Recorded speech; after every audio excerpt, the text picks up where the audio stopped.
안녕하세요. 책 읽어주는 에젤 강미경입니다. 새물결교회 문숙현 목사님이 목회 현장에서 만난 이런저런 문제들을 하나님께서 어떻게 풀어가시는지 한번 들어보세요. 나중 영광이 이전 영광보다 크리라 소개합니다. 정영란 집사님이라는 분이 내 책을 읽고 신방을 요청했다. 그의 집은 분당의 비버리 힐이라고 하는 로얄 팰리스 78평이었고 남편은 법무사이며 그녀도 간호대학 출신이었다.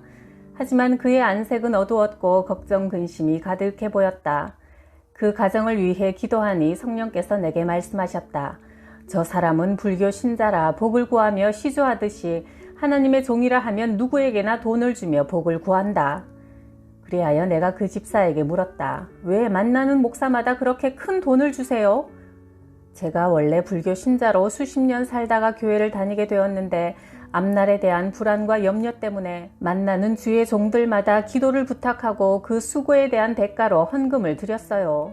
제 힘에 지나도록 큰 돈을 드리고 식사 대접과 선물을 하다가 8천만 원 빚을 졌는데 그 빚에 대한 이자가 한 달에 200만 원이라 그 이자를 내기 위해 사채업소에서 또 돈을 빌렸어요. 우리 남편이 알면 저는 맞아 죽어요. 전에도 비슷한 일이 한 번 있어서 그때 남편이 1억 원을 빚을 갚아주면서 또 이런 일이 생기면 이혼하기로 합의했거든요. 목사님, 저 좀 살려주세요. 사채업자에게 우리 재산 다 넘어가 버리면 어떡해요? 하며 엉엉 울었다. 이야기를 들어보니 베풀기 좋아하고 주의 종 대접하기를 즐기는 것은 귀한 일이나 아직 믿음이 연약하다 보니 절제하는 능력과 분별력이 없는 것이 문제였다. 내가 말했다. 헌금은 감사하는 마음으로 드리는 것이지 복채내듯 대가를 바라고 드리면 유익이 없답니다. 매번 목사님에게 큰 돈을 주지 않아도 기꺼이 기도해 드릴 것이며 집사님이 하나님의 뜻대로 살기만 하면 복을 주시고 사랑하십니다. 그리고 남에게 기도받아서 응답받으려 하지 마시고 직접 하나님께 나와서 기도하세요. 그런 자녀된 특권을 주시기 위해 예수님이 십자가에서 죽으심으로 우리 죄를 다 씻어주신 겁니다. 남에게 의존하는 어린아이 신앙에서 벗어나 스스로 하나님을 만나서 인도함을 받는 성숙한 경지로 나아가세요. 우리 함께 21일간 작정하고 새벽 기도를 드립시다. 하나님께서 문제를 해결해 주실 겁니다. 이렇게 새벽 기도를 드린 지 3일 만에 응답이 되었다. 남편이 모든 사실을 알고도 1억 원에 가까운 빚을 갚아주었고 신인한 권사님은 매주 화요일 성경 공부 시간에 나와서 열심히 하나님 말씀을 배우며 식사 대접과 다과를 즐겁게 준비하고 열심히 봉사하고 있다. 절친한 목사님이 기도 부탁을 해왔다. 제 딸이 선교원에서 교사로 일하는데 섬김의 은사와 교육의 은사가 있어 특히 지체 장애 아들을 유난히 사랑하고 잘 지도해 왔습니다. 그런데 주변 사람들의 시기와 질투로 장애아를 학대했다는 소문을 퍼뜨리고 시청에까지 고발하여 억울하게 징계의 대상이 되고 말았습니다. 관청에 직접 찾아가 호소하고 해명하고 진정서를 내어도 수개월이 지나도 문제가 해결되지 않아 이제 딸은 이 업계에서 다시는 일을 할 수 없게 되고 말았습니다. 내가 말했다. 시청이나 사람들을 더 이상 찾아다니지 말고 누가복음 18장에서 과부가 불의한 재판장을 찾아가 귀찮을 정도로 졸라댔을 때 해결을 보았듯이 하나님께 전심으로 매달려 기도하면 하나님께서 문제를 해결해 주실 겁니다. 그 가족은 함께 금식하며 합심기도하면서 아무 곳도 더 이상 찾아가지 않고 도와달라고 그 누구에게도 호소하지 않고 하나님께만 부르짖었다. 그랬더니 20일 만에 응답해 주셔서 그 분야에서 가장 크고 좋은 기관에 부임하게 되었다. 마귀가 공중권세를 잡고 있는 이 세상에서는 오명, 누명, 시기 질투를 온전히 벗어나서 살 수가 없지만 하나님의 사람들은 기도로 승리할 수 있다. 어느 날 꿈을 꾸었는데 알이 굵은 미국산 콩 한 알이 우리 교회 안으로 굴러 들어왔다. 그 다음 주일 예배 때 낯선 중년 여인이 교회 뒷자리에 조용히 들어와 앉았다. 예배 후 그는 자신을 소개했다. 저는 미국 시카고에서 온 교포예요. 나는 속으로 이 여인이 바로 꿈에 본 그 수입 콩이로구나 했다. 그녀는 눈물을 흘리며 자기 사연을 털어놓았다.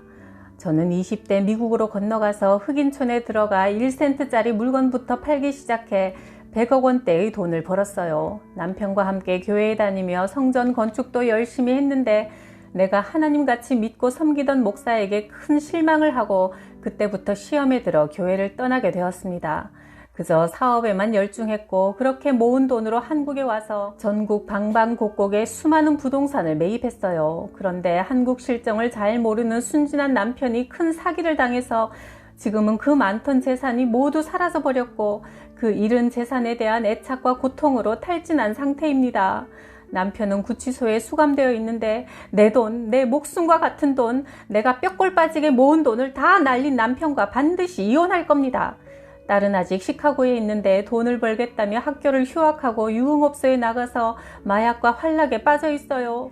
저 역시 한순간도 평안을 얻을 수 없고 분노와 원망으로 인한 스트레스로 혈액순환이 온전치 않아 전신이 저리고 아파서 견디질 못합니다. 그의 말을 듣고 보니 그는 지금 단 한 가지도 세상에 대하여는 소망이 없는 상태였다. 설령 목사에게 시험을 당했더라도 하나님만은 결코 떠나지 말고 다시 좋은 교회를 찾아 빨리 정착해야 했건만, 그리고 그 많은 돈을 하늘에 쌓았더라면 복이 쏟아졌을 터인데 어찌하여 미국에 사는 사람이 한국에다 재물을 쌓아서 좀 먹고 도둑맞게 되었는지 참 안타깝고 측은했다. 그녀는 다음 날부터 매일 밤마다 교회에 나와서 나와 함께 기도하기 시작했다. 내가 그녀의 머리에 안수하고 손과 발, 온 몸을 주물러주며 기도하니 그녀가 말했다. 마음이 아파서 가슴은 터질 것 같고 뼈 마디마디가 쑤시고 아팠는데 목사님이 만져주시니 온 몸에 뼈가 녹아내리는 것 같이 시원하고 살 것 같아요. 그렇게 몇 달이 지나자 어두웠던 안색이 밝아지고 세상 근심 걱정 다 짊어진 것 같던 표정이 변했으며 눈물 대신 미소를 띠고 울음 대신 찬송을 부르기 시작했다. 그녀는 성량이 풍부하고 목소리가 아름다워 주일마다 특송을 했고 우리는 은혜를 받았다. 그동안 형제들에게도 빌려준 돈을 받지 못해 불화하며 왕래 없이 살았지만 큰 돈을 탕감해주면서 형제와 화목을 도모했고 구치소에 있던 남편도 나와서 화해했다. 하나님께서 그 가정의 문제들을 하나하나 풀어가시자 그녀는 이렇게 고백했다. 그동안 많은 재물을 하나님께 받았으나 11조, 감사헌금, 건축헌금, 선교헌금 하는 것은 아까워서 하나님께 드리는 데는 인색했더니 남에게 어찌나 사기를 많이 당했는지 결국 남은 게 없네요. 지금 그녀는 찬양 사역자로 음반도 내고 하나님께 영광을 돌리며 살고 있다. 2002년 교회를 개척하고 담임 목사가 되었다. 매주 목요일마다 성경 강의를 하고 화요일, 금요일에는 심야 기도회를 하자 전혀 광고를 하지 않았는데도 어떻게 알았는지 교회가 차도록 사람들이 몰려왔다. 우리 교회에서 내가 자부할 수 있는 것은 뜨거운 기도와 아름다운 찬양이다. 우리 교회에 오는 사람들은 기도를 시작하기만 하면 기도문이 활짝 열려 지붕을 뚫고 하늘문을 열듯이 기도했다. 기도의 불이 활활 타올랐다. 그것이 소문나자 사람들이 몰려왔고 헌금이 쏟아져 들어왔다. 헌금을 계수하다 보면 봉투가 찢어지고 터지게 은행에서 막 찾은 신권 지폐로 꽉꽉 차 있었다. 사람들은 교회에 필요한 성물들도 자발적으로 모두 마련해 주었다.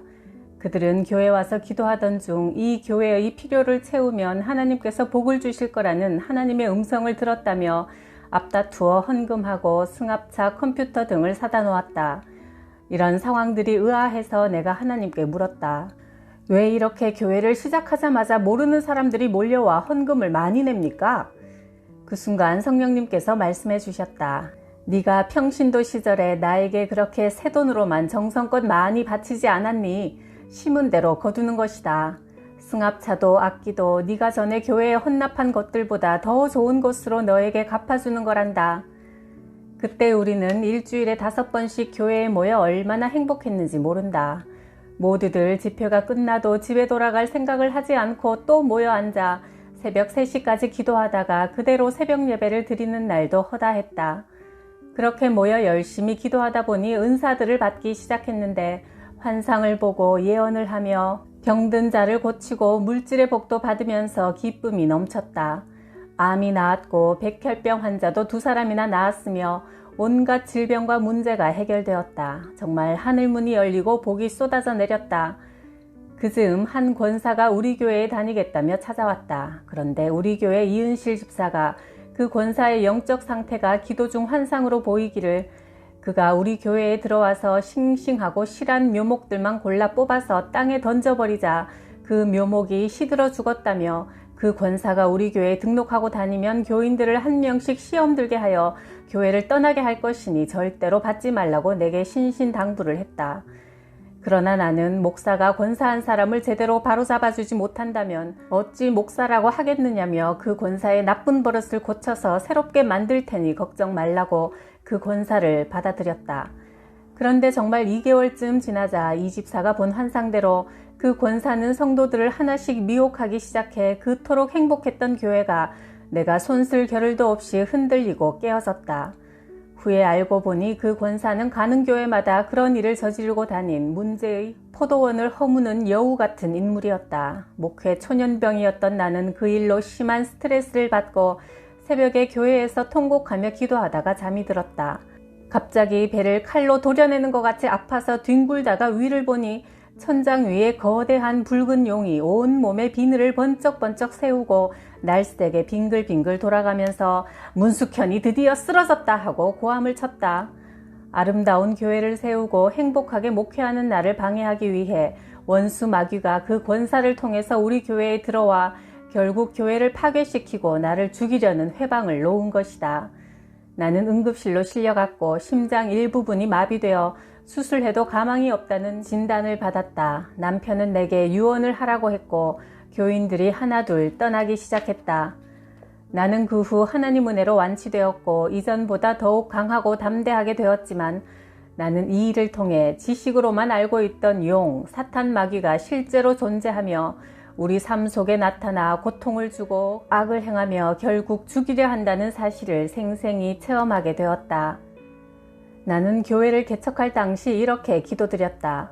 저는 오직 복음 전하는 일과 기도하는 일, 교인들을 양육하는 목회에 전념하기 원하오니 절대로 돈 문제에 어려운 일이 없도록 도와주옵소서.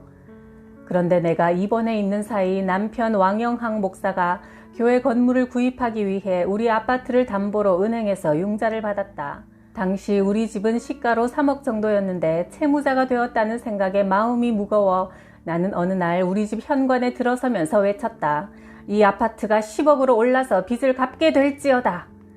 1년 반쯤 후 그동안 침체돼 있던 부동산 경기가 회복되더니 아파트 값이 하루가 다르게 오르기 시작했다.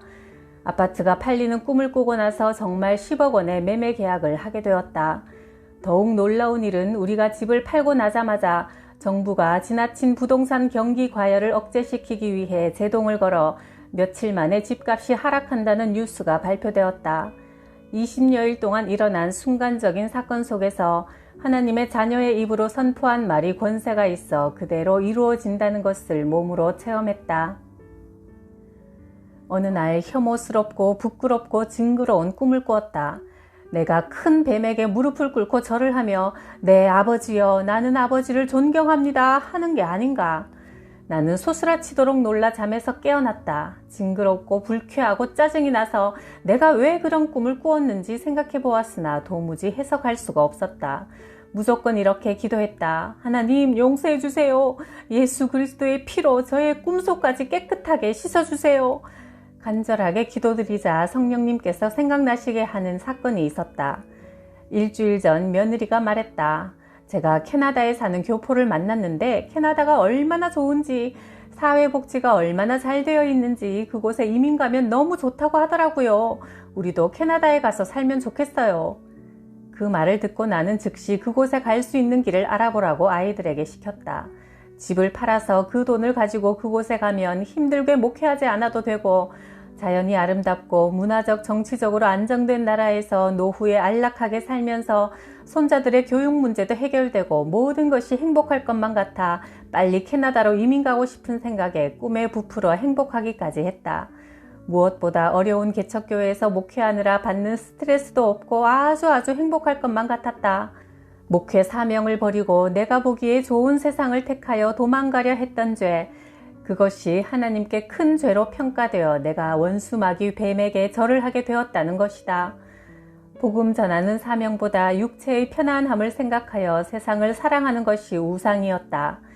나는 꿈에서라도 뱀에게 아버지라 하며 절한 것을 회개하고 하나님께 뜻을 묻지도 않고 추진했던 캐나다행을 즉시 취소했다. 내가 담임 목회할 때 설교의 핵심은 주로 하나님과 화목한 관계를 이루고 성령 충만함을 받아 하나님 중심으로 하나님의 방법에 의지하여 살아야 한다는 내용이었다. 그런데 남편 왕영학 목사가 담임을 맡으면서부터는 사업이 잘 되고 성공하는 삶에 초점을 맞추는 설교를 주로 했다.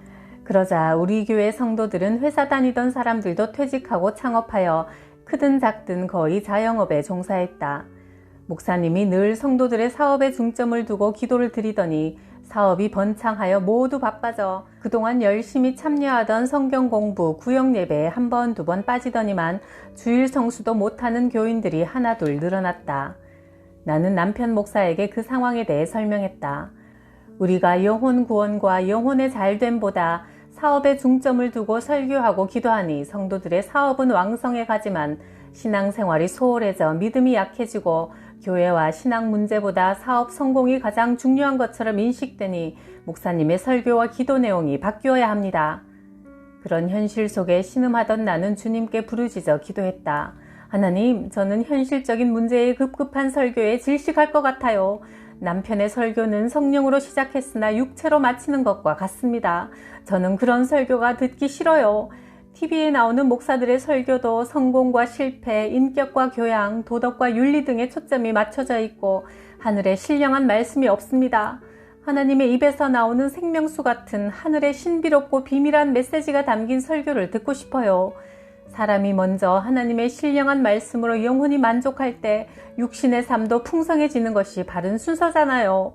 목사가 교회를 찾아온 목마르고 배고픈 영혼을 위해 신령한 꼴을 먹여야 하는데 요즘은 모두 사람을 웃기고 즐겁게 해주는 설교가 인기 있고 신자들은 그런 설교 듣기를 좋아서 찾아다니고 목사들도 교인들의 비위를 맞추느라 정신이 없습니다. 하나님의 말씀을 듣는 중에 성령의 충만함을 받고 하나님의 임재를 느끼고 주님과 연합하여 참 평안과 기쁨을 누리고 싶어요. 아버지, 저 좀 살려주세요. 너무 답답해요. 주님께서 직접 말씀을 해주세요. 제 영이 목마릅니다. 저를 예수 그리스도의 십자가 복음과 천국과 지옥, 구원과 영생의 말씀이 선포되는 진리의 생명수 강가로 이끌어 주세요.